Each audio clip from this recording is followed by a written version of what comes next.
keladi. Mana shu 30 yil inqilobga qanday bir qiyinchiliklar ko'rdingiz? Bu qiyinchiliklardan qanday bir o'tib chiqdingiz? Bu ro'yxatlar qanday edi? Buni hammasi qismi bir mo'jiza deydi. Buni Parvardigorning o'zini shu o'zbeklar aytadiki, qaysini Xudo saqlamasa, bunga panoh yo'q deydi, saqlasa balo yo'q deb. Shunday bir gap bor. Men shu o'zim bir mana shu sharni Rostoqqa o'tiramiz, shari ko'nay Rostoqqa bir muhasara o'rislarda tarixidan bo'ldik. O'rislarda tarixidan bo'ldik. Shunda 300 tong bizni girdimizda olgan edi, 60 tayyor bombard qilg'ich edi. 10,000 komandiy rus bizni girdimizda olgan edi. 2,000 dohila olingan edi. Shu yerga biz bir ko'p saxt muhasara bo'ldik. Shunday bir 7 kecha kunduzga biz 2,000 nafar aqshi jigillardan, aqshi qo'mondonlardan, aqshi sargurlardan biz shuga shahid berdik. Shundan ki biz shunday bir azoblarda endi bir tasini sizga aytamizki, shu yerdan bir mo'jizaki bizda Xudoban boqi jigillar ki o yerga, g'ozilar ki o yerga ro'zlari purra bo'lgan yo'q edi. Zinda chiqdik. Uni o'zi az jumla xotirot ko'p buzurg bunday xotirat har yilga qancha edi, har soatiga qancha edi, uni qaysisini uni gapirsangiz kitoblar to'ladi. O'sha davrlarga ki bu O'riston qo'shini ham Afg'onistonga kelgan edi. Shu Rostoq tumaniga bunday qancha askaringiz bor ediki, siz bunday jihodga kirdingiz, u o'rislarning muqobiliga, o'rislarga qarshi turdingiz? O'chinga biz yoshimiz ham kichik edi. Biz hatto bu siyosiy holatini, nizom holatini, ya'ni taqriban biz ogohligimiz yo'q edi. Shu gaplarga ba'zi ogoh jigillar, ogoh mardumlar, ogoh g'ozilar va shahidlar bor edi bu vatanlarga. Bularda hammasi shu yerga ogohona mardumga ro'nimolik qildi, mardumga hidoyat qildi, mardumga bildirdi. Bu mardumlar aksaran mardumlari shahid bo'lib ketdilar. Biz bu mardumlardan o'rganib, shularni palosiga to'xtab, oyista-oyista biz osonlashdik. Shu ishlaringizni yoniga bu moldorlik va ekinchiligingiz ham bormi?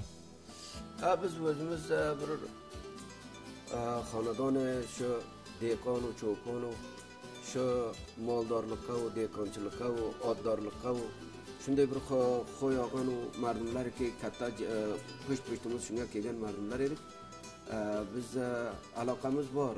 O'zi shu loyiqati shu charogoyiki mantiqa fe'lan charogadan ko'p ziyod kambud, moldorligi ham ko'p ziyod kam bo'lgan, har kimki izofatan mol qilsa jillaga bag'almaydi. Shu loyiqati mo'lcharga loyiq mol ham baxti bu. Shu yerga va biya ham necha tabiya ham shularga biz boisga shavq aloqaga bir tekitamindan biz toy chiqaramiz, dod chiqaramiz, mardumga shu yerga beramiz, inkishof beramiz buni deb. Buni ham baxti bu, brekda ota mavlimizga baxti bu. Shu narsalarga aloqaman dedik. Otdan gapirib o'tdingiz. Qanday bir yaxshi otlar ham boqqansizmi? Hozir shu yerlarga bormang.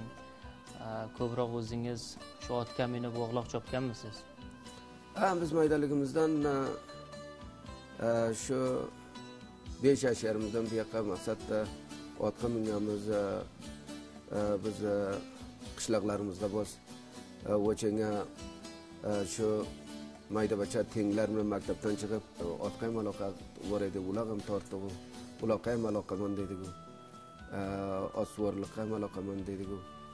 Va darqaziy yaxshi hollar gapirdingiz, yaxshi hollarki shu mintaqaga shu narsaniki shu yaxshiligini ijob qilsa, aksar yaxshi hollarda baxti bu. Ya, bak do'stlarga berdik bu. Va aytdingiz 5 yosharlikdan men otga mindim. Biz hozir kattarib otga mina olmaymiz. Bu qanday bo'ldi? 5 yoshar sizda ot qizmaganmi? U qaysiki aloqa qilsa, u aloqa qilgan odamlar shu maydalikdan o'rganadi. Bir vaqt bo'lganmi otdan yiqilgan bo'lsangiz? Ha, ko'p yiqilganmiz. Ot jig'ladi, odam jig'ladi. O gaplar bor, jig'lovda aytsangiz, otam jig'ladi, barobar kelmadi, odam ham jig'ladi. Yana ko'proq shu otlar mutafovitdir. Siz o'zingiz qanday bir otlardan xushingiz keladi? Ko'proq yaxshiroq taniysiz albatta. Ha, otda katta bo'lsa, boz kattaligining ustiga kamoli bo'lsa, talxligi bo'lsa, g'ayrati bo'lsa, gurdasi bo'lsa, zeboyligi bo'lsa, shunga qo'shim keladi. Bu kichiklikdan otga minardingiz, otangiz ma'muriyat qilardimi, bo'lmasa aytardimki, menga yaxshi bo'lgan. Otamiz otga muxolifat qilmoqchi edi, otga minuvga ijozat bermoqchi edi. Mengacha edik va ta'kid u maqsad da'vati beshroq mulla u maktab edi. Ziyoyi janoblari ko'proq eng yaxshi ko'rayotgan, eng bir qadr bergan narsalari va har doim unga e'tibor ko'zi bilan qaragan narsalari ot ekanlar. Hozir boramiz Omir Soy bilan otlarga minib, ya'ni otlarni bir yaqindan ko'ramiz, qanday bir otlarni tarbiya qilganlar. Oya shu otlari o'g'loq chopuga bo'ladimi, bo'lmaydimi? Bir ko'rib o'tamiz.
Omir Soy keldik, otlarga ham mindik.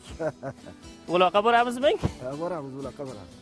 Bu ko'p nima ekan, turmaydi joyiga-ku. Uloqqa bormasam o'zi charchadi turadi. Qanday buni uloqqa borsak, buni ko'p bilanda emasman, qaytib olasiz uloqda. Chavandozlardan qo'li uzun chavandozlar bor-da. Yo'q, qo'li kalta chavandozlar ham, biroz chavandozlar ko'raman, mencha ham uzun emas. O mayda onlardan. Ha. Omir Soy, bu men mingan otda qayerdan keltirgansiz? Shuni yekovi bir yoshga, endi 5 ta to'ldiradi, 6 ga kiradi, yekovi ham Qozoqda ota. Endi sizcha yaxshi otlar qayerga tarbiya bo'ladi? Ko'p Afg'onistonga hali tujorlarga ko'p, kattalarga ko'p, yaxshi otlar ko'p. Yaxshi otlar qaysi mamlakatda tarbiya bo'ladi ekan? Yaxshi otga uloqqa chopilsa, Qozoqda yaxshi oti bor. Ba'zi katta otlar Moskvaga bor, ular asosan uloqqa ko'p kam bo'lmaydi. Bu sizda ko'rinishcha ot sho'rga bor ekan. Bularning ichidan qaysi uloq yaxshiroqdir? Hammasi yaxshi. Hammasi yaxshi. Hammasi bir guruh bo'lib chopadimi yo bo'lmasa toqa-toqa? Taqam chopadi, bir guruh ham chopadi. Endi 6 ta bir narsaki bir yerga bo'lsa, 6 tasi bir xuy xislatga bo'lmaydi. Endi shu otlarning ichida xuy xislati eng basharlisi qaysisidir? Hammasi yaxshi. Hammasi yaxshi. Ko'p yaxshi. Bu o'zingiz mingan otga ham Qozog'istondan keltirgan ekansiz. Boshqalarni qayerdan keltirgansiz? Siz mingan ekovi ham bir otni bolasi, ekovi ham bir yoshga. Boshqalarni qaysi mamlakatdan keltirgansiz? Ular ham Qozoqda oti.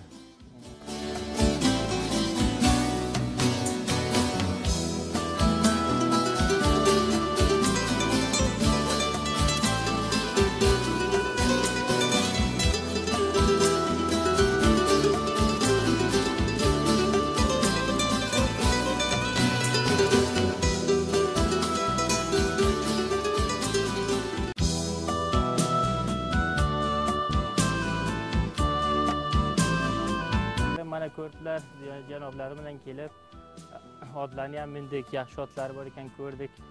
Ayrim mamlakatlardan keltirgan ekan, bu yerga otni Qozog'iston mamlakatidan keltirgan ekan, ikkalasi bir yoshga, bir tenga nomi xudo, qancha bir yaxshi otlar.